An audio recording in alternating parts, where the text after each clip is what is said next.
Ethan's female colleague was pregnant, and she was about to pop. When she showed up at my doorstep, flaunting her massive baby bump and demanding a baby shower gift, I was in the middle of decorating our wedding house. I screamed at him, demanding answers. But he just stood there, looking completely innocent. I only did a private sperm donation to help her out, Elena. My heart still belongs to you. After saying that, he actually took her to the mall to pick out a gift. I didn't hesitate. I immediately texted our family group chat on Snapchat and canceled the wedding. But everyone thought I was just throwing a tantrum. Ethan's mom said with a heavy sigh, "Ethan is handsome, highly educated, and a pilot. Perfect genes like his should be passed on. He's doing a service to society." Ethan's dad sneered, "He didn't cheat on you. Why are you making such a big deal out of nothing?" My dad was so angry his chest hurt. "You stubborn girl. How dare you call off such a perfect marriage?" My mom sobbed hysterically. "If you call off this wedding, you'll end up alone for the rest of your life." With red eyes, I texted back, "Then I'll gladly stay single forever." But then another message popped up on my phone. "Elena, you finally dumped him. When is it my turn to be your man?" That evening, Ethan carefully guided Chloe into the apartment, holding her arm as if she were made of glass. They had bought a massive box of toys for the unborn baby. Chloe gently caressed her baby bump. The two of them smiled at each other, their faces glowing with the shared joy of expectant parents. Seeing me, Chloe smiled and handed over a small, beautifully wrapped gift box. "Elena, I personally picked this out for you. I only realized today how much this whole situation bothered you. Please accept this as my apology." I didn't even look at it. I grabbed the box and threw it straight into the trash can. Chloe's smile froze instantly. Tears began to stream down her face like a broken string of pearls. "Elena, I'm so sorry." Sobbingly, she shrank behind Ethan's back. Ethan immediately shielded her, looking at me with a tired, disappointed expression. "Elena, don't be like this. I was just responding to our company's initiative to help single women who want children. Chloe is a dedicated single mother by choice, and she needed a quality donor. We are just ordinary colleagues. There is really nothing going on between us." "Ordinary colleagues?" My voice shook. Do ordinary colleagues text each other good morning and good night every single day? Do ordinary colleagues share a Spotify playlist? Do you cover for her at drinks and take the long way home just to drive her back after overtime because you're just colleagues? He pinched the bridge of his nose, looking utterly exhausted. "Here we go again. Haven't I explained all of this to you? You're just paranoid. You're overthinking everything." I let out a cold laugh. His explanations were laughably pathetic. Normal workplace communication. A mentor looking out for a rookie. The lies were full of holes, yet I had chosen to believe them time and time again over the last 5 years. But 5 years of love. I couldn't just let it go without a fight. Clenching my teeth, I pointed at Chloe's belly, testing him one last time. "Fine. Let's say I'm the crazy one. Let's say I misunderstood you both." I stared straight into Ethan's eyes. "Make her get rid of the baby. Do that, and I'll pretend none of this ever happened. The wedding goes on." "No way." Ethan's voice spiked, though he tried to suppress his anger. "The baby belongs to Chloe. I have no right to make that decision." Chloe's face turned deathly pale. Suddenly, she fell to her knees right in front of me. She wrapped her arms protectively around her stomach, sobbing. "Elena, Ethan and I really have nothing between us. The baby is 8 months old. She just kicked me. I can't kill her." She wept so pitifully, her entire body trembling. Ethan's face hardened. He struggled internally for a few seconds before his heart ultimately softened for her. He helped her up, offering me a weak, cold smile. "Elena, asking her to abort the baby now is no different from ripping her heart out." I stared at him, a mocking smirk playing on my lips. "What? Does your heart ache for her?" Ethan froze, a flash of pain crossing his face. "I never knew you could be so heartless, Elena. If this is your condition for marriage, then we are clearly not the same kind of people. Let's break up." "Elena, Ethan is innocent. Don't take your anger out on him." Chloe suddenly wailed. "If you want to blame someone, blame me. I can't give up my baby, but I'll prove our innocence with my life." Before the words even fully left her mouth, she lunged toward the balcony, making a dramatic move to climb over the railing. My heart leaped into my throat. Instinctively, I moved to stop her, but Ethan had already panicked. He sprinted past me and grabbed her. Before we even got close to the edge, Chloe collapsed onto the floor, crying so hard she could barely breathe. Ethan pulled her tightly into his arms, his entire body shaking with fear. After a long moment, he looked up, his eyes cold as ice, locked onto me. "Elena, your baseless accusations almost killed Chloe." His gaze was freezing, like he was looking at a complete stranger. "She's just a young girl carrying a child. You can stand by and watch her die, but I can't." His voice trembled with rage. With that, he scooped Chloe up in his arms. He walked past me and barked, Get out of my way. I froze, my mouth hanging open. I didn't mean to. Ethan, the baby. I think she's coming. Chloe whimpered weakly before losing consciousness. Chloe. Ethan's face went pale. He violently shoved me out of the way, holding Chloe as he dashed out the door. I collapsed onto the floor, biting my lip so hard it bled, trying to suppress the overwhelming coldness spreading through my chest. I stayed awake all night. When the sun finally rose, my phone buzzed. It was a text from Ethan. I was too stressed last night. My words were too harsh. Ellen, I'm sorry. A wave of soreness hit my nose, and tears finally spilled over. In all our years together, he was always the first to bow his head after an argument, and I would always find an excuse to forgive him. But this time was different. This was a barrier I could never cross. Before I could type a reply, he sent another photo. It was a selfie of him and the newborn. He was cradling the tiny infant with utmost care, looking down at her with a tenderness I had never seen before. Chloe went into early labor, but both mother and daughter are safe. The baby looks just like me. She has no family here, so I have to stay at the hospital to look after her for 3 days. Let's postpone the wedding by a week. I really can't handle everything right now. Every single word of his seemingly ordinary message stabbed right into my heart. Numbly, I stood up. I tore down the wedding decorations on the wall one by one. I took a pair of shears and shredded my wedding dress into pieces. My hands shook uncontrollably as I packed my bags. Just as I zipped my suitcase, Ethan's mom pushed the door open, a bright, uncontainable smile on her face. Ethan asked me to bring him some clean clothes. And as a grandmother, I can't wait to see my little granddaughter. Seeing my silence, she walked over and warmly wrapped her arm around mine. Oh, Elena, Ethan was wrong this time. He shouldn't have hidden the donation from you. It hurt your pride. But at the end of the day, it's not some unforgivable sin, right? I know how much you love him. You can't just throw away your relationship over something this trivial. Let's just forget the angry words you said in the group chat yesterday. Come on, let's go to the hospital together to see the baby. Give Ethan a way out, and we can put this whole thing behind us. I let her drag me along like a lifeless corpse. By the time I snapped out of it, I was already standing outside the hospital room. Chloe lay weakly on the bed, her pale face stained with tears. She had clearly had a rough labor. And there was Ethan, gently cradling the baby, humming a soft lullaby. Ethan's dad actually smiled, a rare sight. Ethan is a pilot. We should name the baby Maverick. Let her reach the skies. What nonsense. Ethan's mom teased. That's a boy's name. She eagerly reached out to hold the baby. But Ethan turned his body, shielding the infant. Mom, you don't know how to hold a newborn. Don't hurt her. Out of the corner of his eye, he spotted me. His eyes lit up. Elena, come look at her. Look at her tiny hands and feet. Isn't she adorable? He leaned down to kiss the baby but stopped himself, looking flustered like a guilty child. No, Daddy can't pass his germs to you. I had never seen this childish, gentle side of him. He was bursting with the urge to show off his joy to the entire world. But I should never have been part of that audience. My lips curled into a stiff, mocking smile. I turned to leave. But Ethan quickly chased after me, carefully presenting the baby to my face. Elena, look. Her nose and mouth, don't they look exactly like mine? I looked down. The baby's face was indeed a carbon copy of his. The resemblance stung my eyes, and a sharp lump formed in my throat. I coldly pushed the baby blanket away. Staring into Ethan's expectant eyes, I decided to shatter his fantasy. Get her away from me. She looks hideous. She disgusts me. The baby suddenly burst into a loud wail. Ethan's face instantly darkened. He gently patted the crying baby, his heart aching for her. Ethan's mom glared at me as if she wanted to slice me in half. You are the one who is hideous and disgusting. Ethan's dad pointed directly at the door. You are not welcome here. Get the hell out. On the bed, Chloe slowly opened her eyes. Ellen. She looked pleadingly at the Miller family. I want to talk to Elena alone for a minute. Once the door closed, a look of faux apology washed over Chloe's face. Elena, I don't want to break you and Ethan up. He really loves you. Actually, that night Ethan got drunk, and My brain went completely numb. It wasn't a sperm donation. She looked away, feigning guilt. Ethan told me to keep it a secret. He was afraid it would break your heart. By the time I realized I was pregnant, it was already 3 months. He was furious. He said he'd give me a lump sum of hush money once the baby was born, as long as I never mentioned it again. Then why are you telling me this now? He stirred her hair coldly. Why did you show up at my door flaunting your belly? Why didn't you keep it a secret forever? She clearly didn't expect me to call her out so bluntly.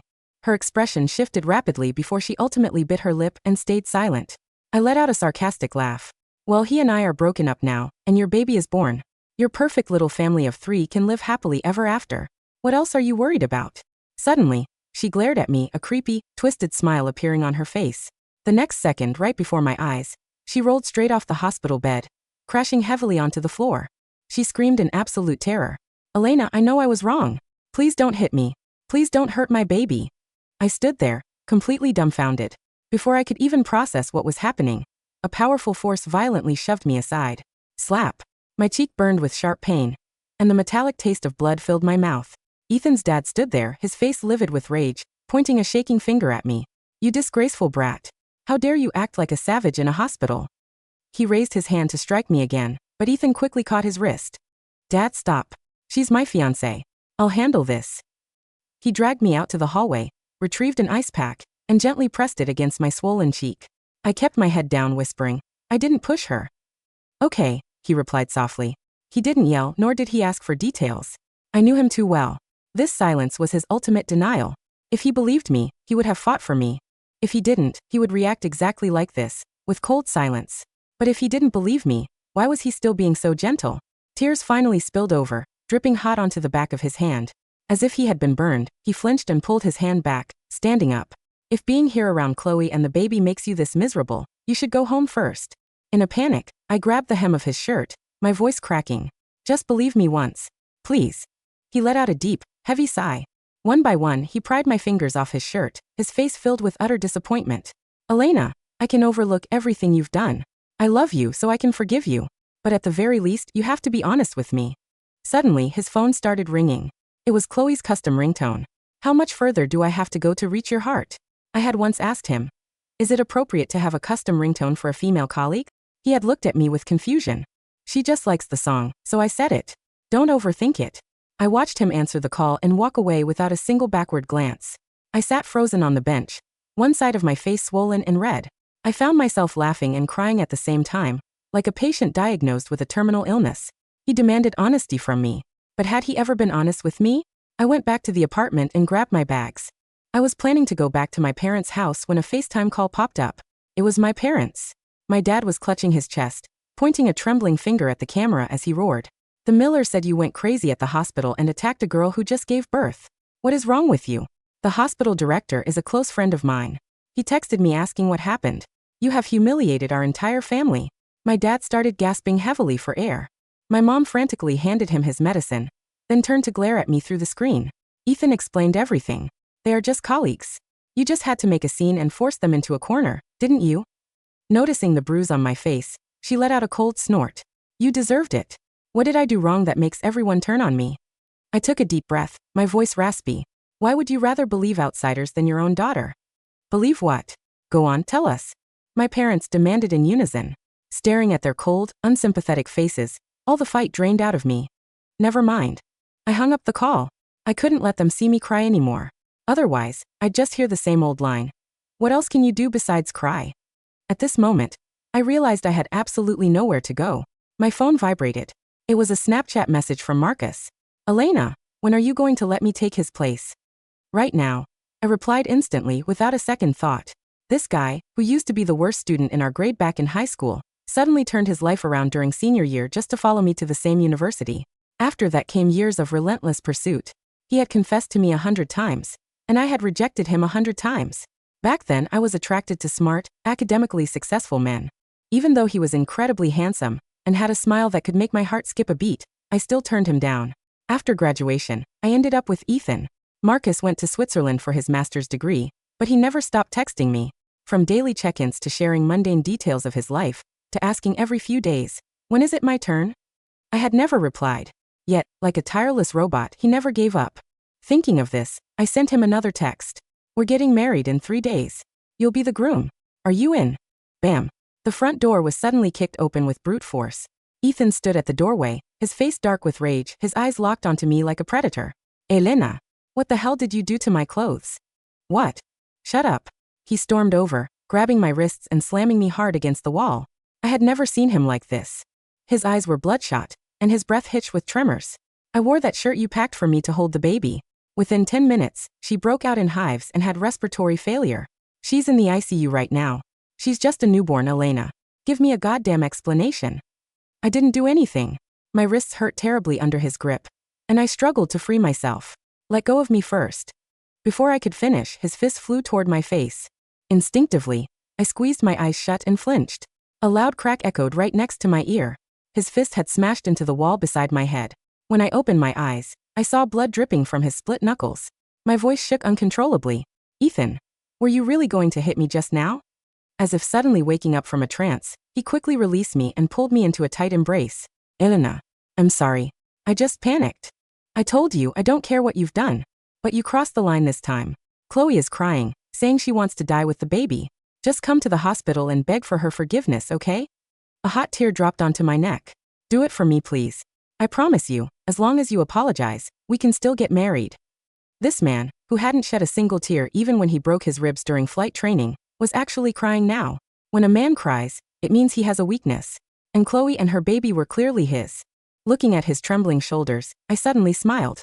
Sure, I'll apologize. He let out a massive sigh of relief, as if a mountain had been lifted off his chest. Let's go to the hospital right now. He reached out to hold my hand.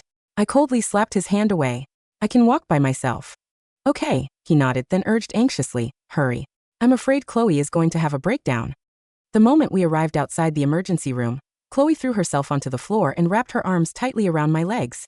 Elena, I beg of you. You can take my life, just please let my baby live. She sobbed hysterically, her body convulsing. I let out a cold laugh. I reached down to pull her off me. Stop acting. I'm the one who's here to apologize. Please, Chloe, show some mercy and let me go. You can have Ethan. I don't want him anymore. He's yours. She snapped her head up, a flash of smugness crossing her eyes before she quickly replaced it with a look of sheer terror. No, that's not true. Ethan will always belong to you. How could I ever dream of taking him? I just want to raise my baby in peace. Get up. I completely lost my patience. She suddenly grabbed my hands. Disgusted, I shook her off. Using the momentum, she threw herself backward. Her head hit the tiled floor with a loud thud, and she let out a piercing scream. Enough. Ethan rushed forward to shield her, looking at me as if I were some kind of monster. Elena, if you didn't want to apologize, you shouldn't have come. Chloe just gave birth, and the baby is still in the ICU. How could you be so cruel? I kept my head down, realizing there was nothing left to say. He wouldn't believe me anyway, would he? After a long silence, Ethan let out a self-deprecating laugh. Forget it. What did I even expect from you? I saw you hurt Chloe and the baby with my own eyes. Just go home. You're only making things worse here. Parents of the baby, come here, the doctor called out. Without looking back, Ethan quickly ran toward the doctor with Chloe. The doctor frowned, glancing at me. If you're not family, please don't loiter here and cause a scene. Right. They were the parents. I was just an intrusive outsider. Twice in one day, I had humiliated myself at this hospital. In everyone's eyes, I was probably just a psychotic, malicious woman. Suddenly, all the energy drained from my body. I stumbled backward, expecting to hit the cold floor, but instead fell into a warm, solid chest. Marcus caught me securely, his voice buzzing with excitement. Elena, were you serious about letting me take his place? Marcus's arms were solid, warm, and smelled faintly of dark cedar wood and rain. He didn't hesitate. Before Ethan could even step back from the emergency room desk, Marcus scooped me up into a bridal carry. His sharp, handsome jaw was set in a tight line, his dark eyes flashing with a dangerous, lethal coldness as he swept his gaze across the hallway. Ethan's dad stood there, shocked. Ethan's mom gasped, her mouth hanging open. Ethan, who was handing a clipboard back to the nurse, whirled around. When he saw Marcus holding me, his face twisted into an ugly, disbelieving scowl. Elena! Ethan barked, his voice echoing loudly in the corridor. Who the hell is this? Put her down. Marcus didn't even slow his pace. He looked down at me, his voice instantly dropping into a gentle, soothing murmur. Are your ankles hurt? Can you walk? My head is just spinning, I whispered, resting my forehead against his shoulder. The exhaustion of 5 years of gaslighting and 3 days of nightmare suddenly caught up to me all at once. Who do you think you are? Ethan charged forward, grabbing Marcus's shoulder to pull him back. That's my fiancée. What do you think you're doing with her? Marcus stopped. Slowly, deliberately, he turned around. In one swift, fluid motion, Marcus shifted his grip, kept me secure with his left arm, and swung his right fist straight into Ethan's face. Bang! The impact was brutal. Ethan stumbled back 3 feet, his back slamming hard against the vending machine. Blood instantly trickled from his nose, dripping onto his immaculate white pilot's uniform shirt. Ethan! Chloe shrieked from the wheelchair behind him, covering her mouth in terror. Ethan's mom rushed over, screaming like a banshee. You violent thug. Calling the police. We're calling the police right now. Go ahead, Marcus spoke, his voice quiet, deep, and chillingly composed. I am Marcus Vance, CEO of Vance Aviation Logistics. My legal team is already on their way. And if you touch her again, he fixed his eyes on Ethan's dad, who still had his hand raised from slapping me earlier. I will ensure every single one of you faces public slander and assault charges by tomorrow morning. The name Vance Aviation hung in the air like a heavy block of iron. Ethan's face went completely pale. Vance Aviation was the primary parent company that owned the regional charter airline Ethan flew for. Marcus wasn't just some random guy from my past, he was effectively Ethan's ultimate boss. Marcus Vance. Ethan stammered, holding his bleeding nose, staring at Marcus in sheer horror. Elena, how do you know Mr. Vance? I didn't answer him. I closed my eyes, letting Marcus carry me out of the suffocating, bleach-scented hospital into the crisp night air. A sleek black Rolls-Royce was parked right at the curb. The chauffeur leaped out, holding the rear door open. Marcus placed me gently onto the soft leather seat, slid in beside me, and pulled a plush cashmere blanket over my shivering shoulders. He reached out his thumb, gently wiping a drop of dried blood from the corner of my lip, where Ethan's father had struck me. His fingers were trembling slightly. Did it hurt? Marcus asked softly, his eyes filled with a raw, agonizing pain that made my chest tighten. It hurt earlier, I murmured, looking up into his dark, devoted eyes. It doesn't hurt anymore. Marcus took a deep, shuddering breath. He reached into his inner suit pocket and pulled out a sleek velvet box, along with a crisp, newly signed marriage license application. I had my assistants prepare this the second you texted me, Marcus said, his voice laced with a mixture of hope and desperate fear. The venue is booked. The dress is waiting. The guests from my side are confirmed. Elena, 3 days. Will you marry me? I looked at the document, then looked at the man who had waited for me across oceans and years without a single complaint. Yes, I said quietly. Let's do it. For the next 48 hours, Marcus hid me away in his private estate in the hills. There were no screaming family members, no passive-aggressive texts about perfect genes, no crying babies, and no custom ringtones. The estate was quiet, bathed in golden sunlight, filled with the aroma of fresh flowers and warm home-cooked meals prepared by Marcus's private chef. My phone rang continuously for the first 24 hours. Ethan called 50 times. When I blocked his number, he used his mother's phone, then his father's, and then sent dozens of emails. Elena, who was that man? Why are you staying with him? My parents were just stressed. My dad wants to apologize to you. Chloe's baby is out of danger now. The doctor said the hives were an allergic reaction to lavender oil, not poison. I know you didn't do it on purpose. Elena, answer me. Our wedding is in 2 days. Don't ruin our lives over a misunderstanding. I didn't reply to a single word. I simply forwarded every message to Marcus's legal team.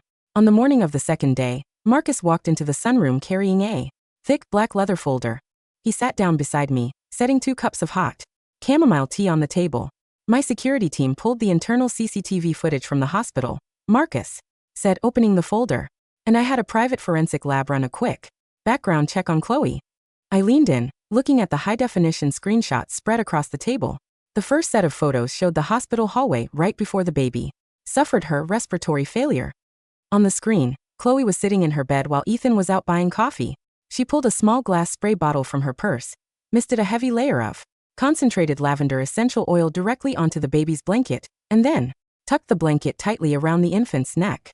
10 minutes later, when Ethan returned with the shirt I had packed, Chloe handed him the baby, ensuring the scented blanket rubbed directly against the fabric. My blood ran cold. She poisoned her own baby just to frame me. Chloe knew the baby had a mild botanical allergy. It was written clearly in her prenatal charts, Marcus explained, his eyes cold as flint. She used her own child as a pawn to create a permanent rift between you and Ethan, ensuring you could never reconcile. And the paternity? I asked, my fingers tightening around my teacup. Marcus pulled out an official lab report from the city's central genetic database. The sperm donation story was a complete fabrication, Marcus revealed. Chloe was pregnant before she even joined Ethan's flight crew.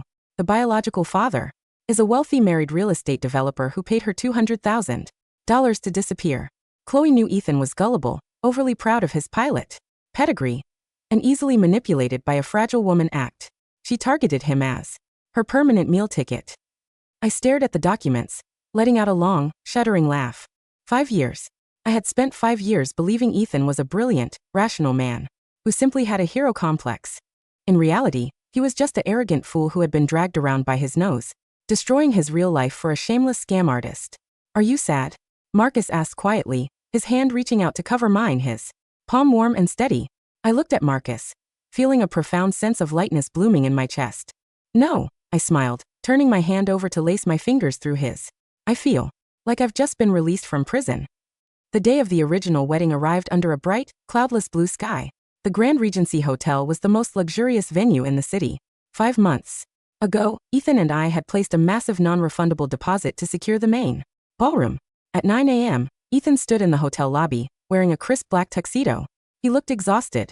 Dark circles bruised the skin beneath his eyes, and his hands trembled as he repeatedly checked his watch. Beside him stood his parents, both looking uncomfortable and anxious. My parents were there too. My dad was pacing back and forth, clutching his chest, while my mom continuously adjusted her pearl necklace. Where is she? My dad roared, rounding on Ethan. It's an hour before the ceremony. The guests are arriving. Why isn't Elena in the dressing room? She'll be here, Ethan insisted, though his voice lacked any real conviction. She's just throwing a tantrum to get me to apologize. She loves me too much to walk away from 5 years. She better come. Ethan's mom huffed, folding her arms defensively. We brought Chloe and the baby today so Elena could see we have nothing to hide. If she makes a scene today, she's humiliating both our families.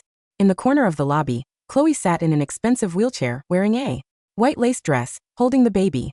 She looked delicate, helpless, and completely triumphant. She believed she had won. Whether Elena showed up or not, the Miller family was already firmly in her grip. Suddenly, the grand double doors of the hotel main ballroom swung open. A team of 20 security guards dressed in immaculate black suits marched out, forming 2 neat lines from the main entrance to the grand staircase. A sleek black Maybach pulled up directly outside the glass doors. Ethan's eyes lit up. She's here. I told you she'd come. He straightened his lapels, a confident, arrogant smirk returning to his face as he stepped forward to greet me. Elena, I knew you'd come to your senses. The Maybach door opened. A tall, breathtaking man stepped out first, wearing a custom-tailored Tom Ford tuxedo with platinum cufflinks. It was Marcus. He walked around the car, opened the passenger door, and reached out his hand with utmost reverence. A foot clad in a sparkling Jimmy Choo heel stepped out onto the red carpet. I emerged from the car, wearing a cathedral-length ivory silk wedding dress, embroidered with thousands of real pearls. A diamond tiara rested upon my styled hair, shimmering like a galaxy under the morning sun. The entire lobby went dead silent. Ethan's mouth hung open. His eyes bulged out as if he had been struck by lightning. Elena? My parents stood frozen. My mom's jaw dropped so low her pearl necklace slipped from her fingers. I didn't look at any of them. I smiled up at Marcus, placing my hand securely in his. Wait. Stop. Ethan screamed, charging past the security line like a madman. Elena, what is the meaning of this? Why are you wearing a wedding dress? Why are you with him? 2 burly security guards instantly stepped in front of Ethan, grabbing his arms and pinning him back. Marcus stopped, turning his head slowly to look at Ethan with cold disdain. Mr. Miller, Marcus spoke, his voice carrying clearly throughout the echoing lobby. Thank you for securing the hotel reservation 5 months ago. My team bought out the entire Grand Regency Hotel yesterday afternoon. Ethan gasped, his face draining of all color. Bought out the hotel. Today is indeed a wedding day, Marcus continued, pulling me closer against his side, his hand resting possessively on my waist. Shift your eyes to the main banner, Mr. Miller. Ethan frantically looked up at the massive digital display hanging over the grand ballroom entrance. Welcome to the wedding of Marcus Vance and Elena Vance. No, this is a lie. Ethan shrieked, thrashing against the guard's grip. Elena, you're marrying him. We've been together for 5 years. You promised to marry me. My parents rushed forward, horrified and frantic. My dad pointed a trembling finger at me. Elena, have you lost your mind? How could you abandon Ethan on your wedding day to marry a stranger? You are bringing utter disgrace to the family name. A stranger? Marcus let out a smooth, dry laugh that cut through my father's screaming. Marcus motioned to his secretary, who immediately stepped forward and activated the giant LED screen in the hotel lobby, the one normally used for corporate announcements. Before we begin our ceremony, Marcus said calmly, I believe there are a few public records that need to be cleared up regarding my wife's reputation. The massive screen lit up, displaying high-definition video footage with full, crystal-clear audio. The first video played, hospital hallway 3 days ago. On screen, Chloe was clearly seen taking a bottle of lavender oil from her purse, spraying it thoroughly onto the infant's blanket, and smiling maliciously. As she rubbed it against the shirt I had packed, the entire lobby erupted in gasps. Ethan's mom went pale. Ethan stared at the screen, his brain freezing. What? What is that?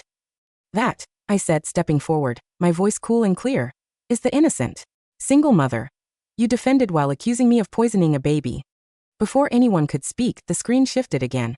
Official DNA audit report. The document showed a 0% genetic match between Ethan Miller and the infant girl, alongside a certified bank record showing Chloe receiving a $200,000 payoff from a married real estate developer 4 months prior to meeting Ethan. Boom. It felt like a bomb had detonated in the lobby. Ethan's dad whirled around, his face turning a terrifying shade of purple as he glared at Chloe. You liar. Chloe's face was ghostly white. She scrambled back in her wheelchair, her hands shaking violently, trying to cover the baby's face as the crowd began pulling out their phones to film her. Ethan, listen to me. It's a fake. It's all fake. Chloe shrieked, grabbing Ethan's sleeve. Ethan stood there, staring at the DNA report, his whole body shaking as if he were having a seizure. The entire foundation of his pride, his noble service to society, his perfect genes, and his sacrifice of 5 years of real love, it was all a grotesque, humiliating joke. You tricked me? Ethan rasped, his eyes turning bloodshot as he grabbed Chloe's shoulders, shaking her furiously. You used me to raise another man's bastard. Ethan, stop it. Ethan's mom screamed, rushing over to hit Chloe. You shameless whore. Give us back our money. Give us back our apartment rent. The lobby devolved into pure, chaotic violence as the Miller family turned on. Chloe like starved dogs, screaming, hitting, and cursing at each other in front of hundreds of high society guests and media reporters. My parents stood in the middle of the chaos, completely stunned, realization finally crashing over them like a tidal wave. They had blamed their own daughter, slapped her, and pushed her away, all for a scam artist and a gullible idiot. Elena. My mom whimpered, stepping toward me with tears streaming down her face. Elena, baby, we were wrong, we didn't know. Don't touch her, Marcus said, his voice flat and unyielding as he stepped between my mother and me. He pulled a thick legal document from his jacket and tossed it at my father's feet. This is a formal notice of familial severance and an immediate revocation of all business investments my firm held with your company, Marcus stated coldly.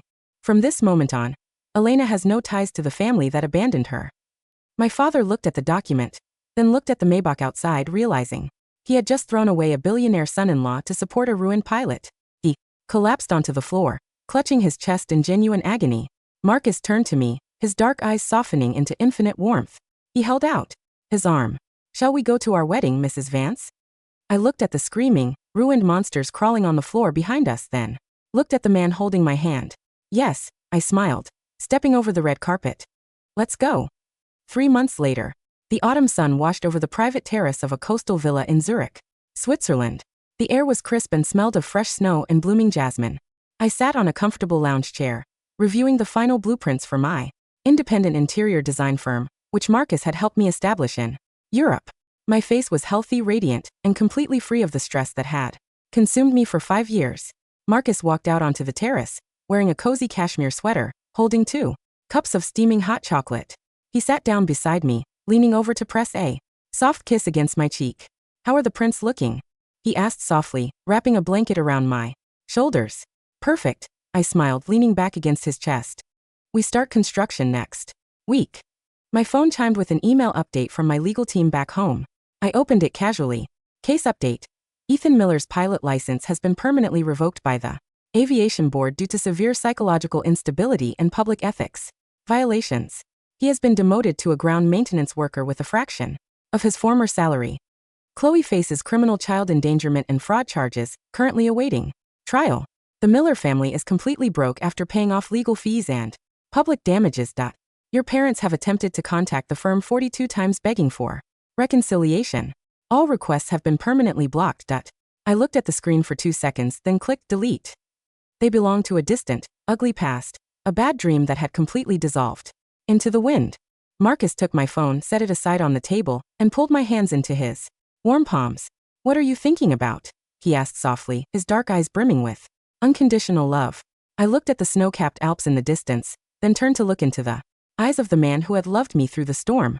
I was just thinking. I smiled, wrapping my arms around his neck, that I made The best decision of my life 3 days after dumping a trash can. Marcus laughed, a rich, joyful sound that echoed across the sunlit mountains, before pulling me into a deep, lingering kiss.